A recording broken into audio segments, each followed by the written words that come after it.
In this video, I will be unboxing the Icons of the Realms Elderbrain Premium set that was released with the Volos and Mordenkainen's Foes booster sets.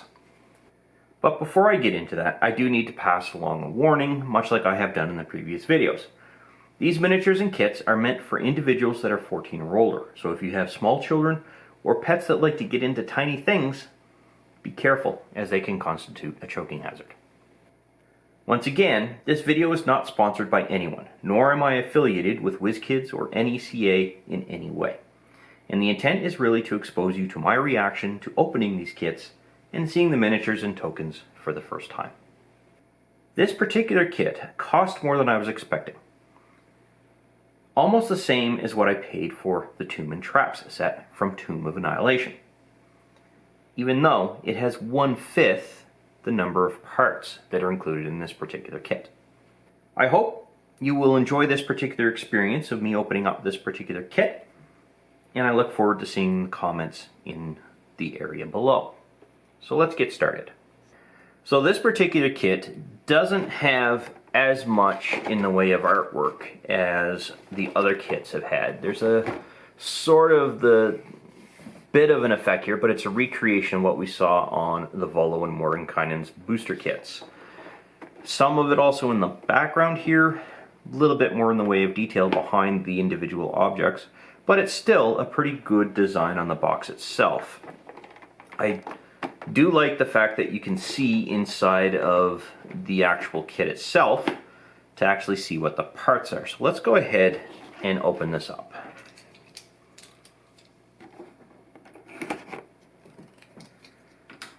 Okay, so once again, it has a plastic sheathing in here in order to hold everything. Move that out of the way. And in this particular case, we have a couple of things here. It looks like a couple of pillars, stalactites, stalagmites, and then the Elderbrain itself. Now the box actually calls these stalagmites.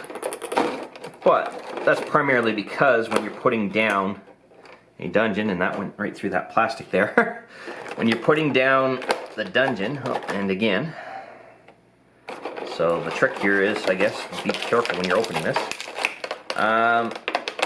You're not going to be putting anything dangling from the ceiling, so that would explain why, for the most part. There we go. So those are all out. I apologize for the noise. This stuff's not exactly quiet when you open these up. Oops.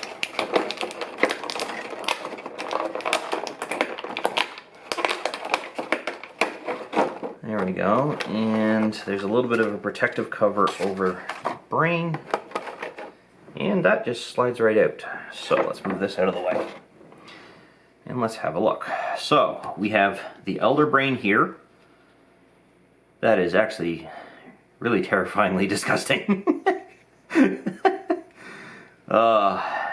Good amount of detail on the brain here. I have no idea what these appendages are. I do know that they can get themselves around, and it is in a pool. And as you can see, this is the Elderbrain. And then we have two pillars. So the top, there is a smooth surface for you to be able to set them down.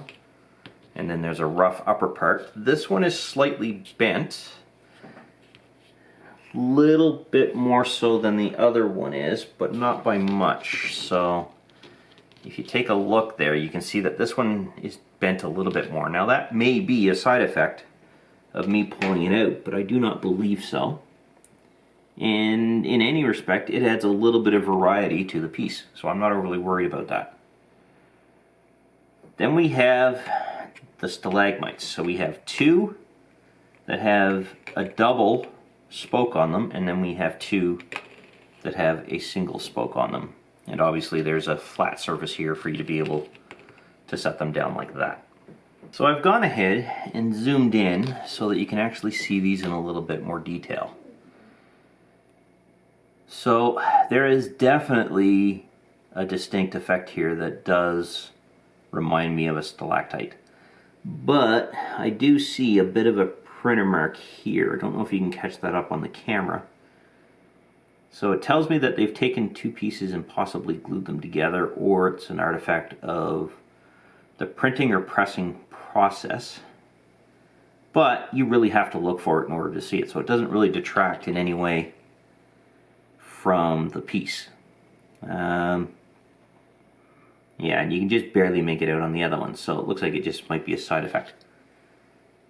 And as you can see here, there's definitely a lot more in the way of detail on the single pieces, because you're obviously getting to look at this piece a little bit more closely than you would be on this one.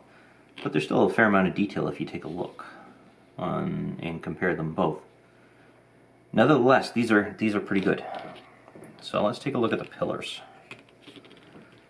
So there's a lot of detail here. Obviously, this being the top, you can tell because there's a little bit of a rough surface there on both of the pieces, and they do appear to be similar in design.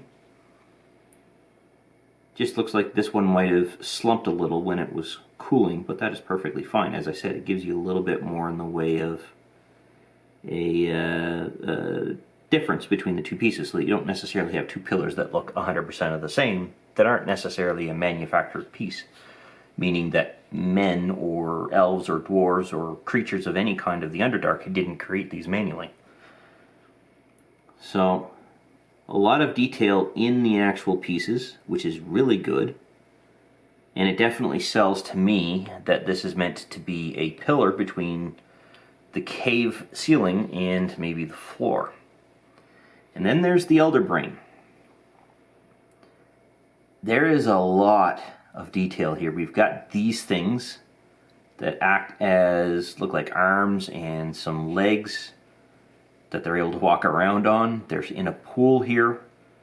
There are some carvings alongside this particular stand, which is in excellent detail. Oops. The top side's a bit heavier than the bottom, so be careful. And it goes all the way around the rim of the brain stand itself. And then you've got this black appendage. I'm assuming that might be its weaponry of some kind. I've never actually looked at the details for an Elderbrain when it comes to the Mind Flayer set of creatures. But the level of detail that the artist put into this particular piece is impressive, because there's a lot of paint all over the place. There's some weathering here that makes it look like there's blood on the surface of the brain. And then you've got the actual set itself, where it's definitely firm, it's solid. It will take a beating before it will crumble or fall apart. Now these might take a less of a beating, but it might survive a fall. Wow, that is just absolutely impressive. The level of detail that is here is insane. I'm hoping it's coming across on the camera, and there's a spot here where it looks like there's been some spray of dirt or something that has hit the side of the brain, giving a little bit of a different coloring to the matter. So the paint wash has definitely carried some of the black down, which just adds to the effect. That is impressive. I really like this piece. My compliments to the person or persons that was involved in crafting and painting. Yeah, that's impressive. So the Elderbrain is definitely an impressive piece on its own, and I like the level of detail that occurs on each of the stalactites or stalagmites rather, and the pillars themselves. And I love the overall effect and design that I can think of right now in reference to if I ever threw a party into the Underdark, what I can potentially present to them once I get a cave-like environment that I can present them in and put them in.